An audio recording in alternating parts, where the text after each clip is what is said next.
I am about RWBY Volume 6, Chapter 6.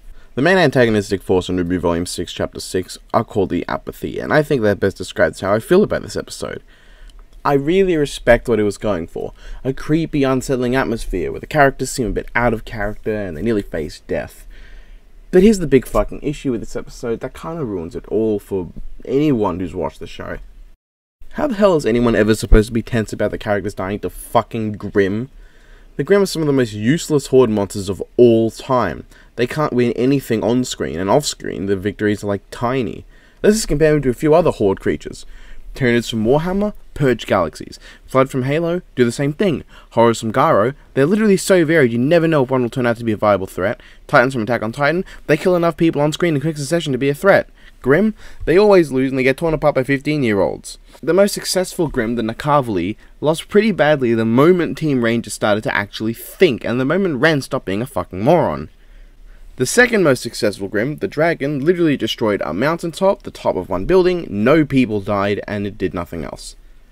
I'm sorry, but I really don't understand how anybody can be afraid of creatures less effective than Goombas. At least a Goomba can catch you off guard and take you out. I'm pretty sure the only people we've seen actually die on screen from the Grim is Roman and Anne Ren. And both times they were taken from behind. Even Anne Ren. Someone who doesn't fight. Now that being said, the concept and abilities of the Apathy are really cool. Just making the people around them apathetic, I quite like that. But here's the problem. The entire time they were on screen, I was thinking of two things. The first was, when will RWBY use the Silver Eyes and save the day? And the second was, because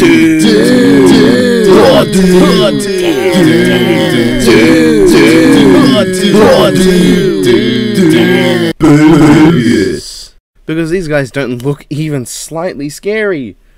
In fact, they might be the only Grim that look more stoned than Nakavali. The whole time, the slack-jawed thing made me think they were either dude or just so stupid they literally didn't know how to close their mouth.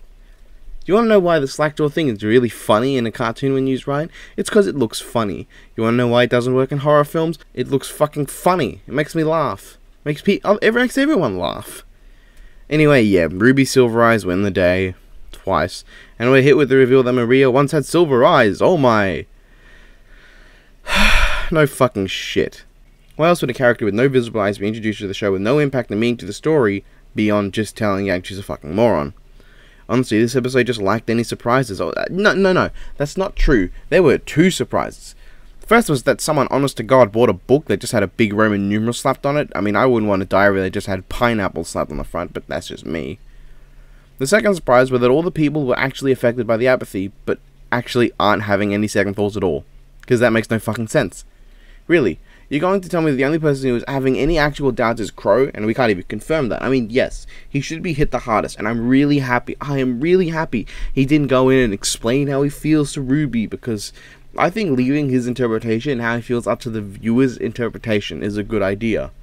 But really, oh, Weiss doesn't actually question going to Atlas. She's just being influenced and is totally happy to go along.